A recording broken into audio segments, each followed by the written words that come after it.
Bonjour, Dongo le conseiller, l'agripreneur et le promoteur agricole. Ici, on parle d'agripreneuriat, ici, on parle de techniques agricoles pour aussi vos différents projets agricoles. Alors, nous avons commencé la formation sur les solanacées. Je vous ai dit que les techniques que nous avons citées depuis lors sont des techniques qu'on peut utiliser pour toutes sortes de solanacées. C'est-à-dire les tomates, les piments, les poivrons, les aubergines, de toutes sortes de variétés. On peut les utiliser, on peut utiliser les mêmes choses. Donc du coup, ce que nous allons dire ici concerne tout ce qui est comme solanacées. C'est pourquoi je l'intitule simplement la formation sur les solanacées. Ok. Alors, maintenant, nous allons attaquer le repiquage proprement dit. Il faut dire qu'en général, il est conseillé de faire le repiquage le soir et si possible, le soir. Il faut le faire le soir, c'est ce qui est conseillé. Alors, il se fait sur une terre vraiment bien humidifiée, bien humide. Pour ce faire, il faut d'abord au préalable veiller à ce que ce sol-là soit arrosé. Les plants sont repiqués jusqu'à la première vraie feuille.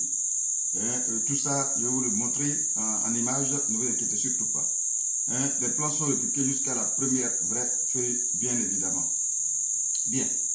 Les écartements des plants diffèrent selon la variété et le mode de culture que vous voulez effectuer. Il y a le mode de culture palissé et tout comme en forme libre. Bien.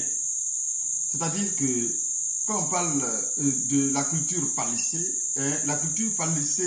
utilisée pour les tomates de table consiste tout simplement à tailler une ou deux branches, je vais dire arrêtées en bouquet, je vais dire le plus souvent entre 5 à 8 bouquets selon la vigueur de la plante et le planning de culture que vous avez choisi. Voilà, et des tuteurs par la suite sont installés pour soutenir ces branches, les branches en bouquet. Voilà, je vais vous donner une image après. Vous allez voir un peu ce que je suis en train de dire, ce que je suis en train de dire. Je vais vous mettre ça en image à côté pour que vous puissiez comprendre bien évidemment. Bien. Le palissage est indispensable pour les tomates de table. Voilà, en général de croissance indéterminée, parce qu'ils permettent effectivement d'obtenir des fruits et de meilleures présentations. Alors, il faut comprendre que la culture en forme libre est conduite souvent sans taille. C'est-à-dire qu'on n'enlève pas les bourgeons de trop, on n'enlève pas les feuilles qui sont en train de terminer à côté, on n'enlève rien, on ne taille rien, on laisse comme ça, si vous voulez. Et la différence entre les cultures palissées et les tomates palissées à culture à croissance indéterminée, et la culture de tomates en forme libre. Là-bas, on fait des tailles au fur et à mesure qu'il y a des bourgeons qui sont en train de sortir et on essaie de les éliminer pour laisser la plante plus ou moins libre pour sa croissance, comme je dis, c'est un peu indéterminé, bien évidemment.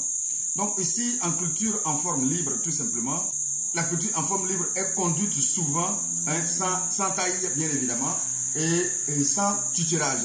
On le fait le plus souvent pendant les saisons sèches.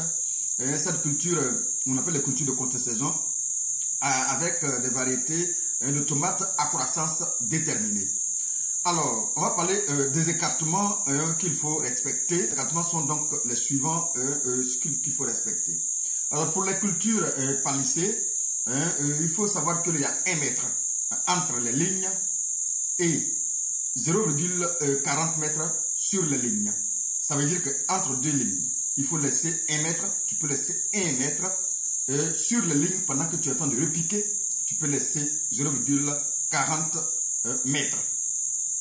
Pour les cultures en forme libre, tout simplement, ici, il est conseillé de faire 1,5 mètre entre deux lignes ou entre deux billons ou entre deux planches tout simplement. Et sur les lignes, il est conseillé de laisser 0,80 mètres sur les lignes. De part et d'autre, la densité va varier entre 20 000 pieds par hectare à 30 000 pieds par hectare, bien évidemment, selon la technique adoptée selon les écartements adoptés. Alors l'opération de repiquage ou de plantation proprement dite se déroule de manière suivante. Bien, on repique la plante entre 20 à 30 jours après le semis, en pépinière bien sûr, et quand la plante atteint 15 à 25 cm de haut. Il faut au préalable bien arroser la pépinière avant d'arracher les plants. L'objectif, c'est de ne pas dénuder les racines. Ça veut dire qu'il faut conserver carrément une motte de terre autour des plants que vous arrachez. Ça veut dire qu'il ne faut pas dénuder, il faut laisser la motte de terre autour de ces plants-là.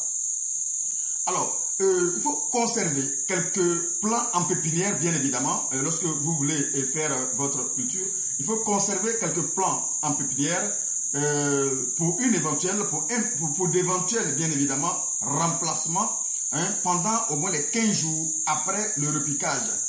Vous allez voir qu'il y a des sauterelles, des criquets. De toute façon, il y a des plants qui vont nous lâcher. Il faut trouver d'autres plants pour pouvoir effectivement les remplacer au cas où ça sera nécessaire. Alors, comment se fait le repiquage? Tout simplement, on va faire, pendant qu'on a un gabarit en main où on va marquer l'emplacement des 40 cm sur les lignes ou encore des 80 cm sur les lignes, où on va maintenant faire un trou où on va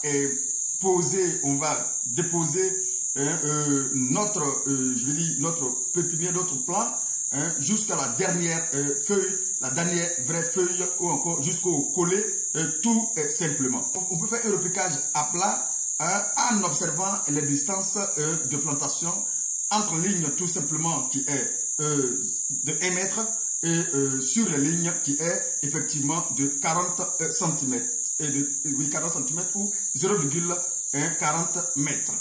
Il faut faire un arrosage ou une irrigation.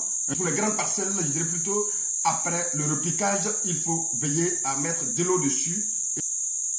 Ok, voici ce qu'on pourra vous dire bien évidemment sur le repiquage proprement dit, sur comment il faut faire le repiquage en bon et due forme. Nous allons nous arrêter là pour vous retrouver dans une prochaine vidéo.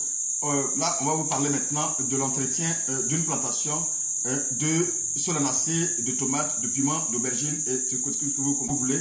On va vous retrouver pour en parler. Merci et à bientôt pour une autre vidéo sur cette même formation.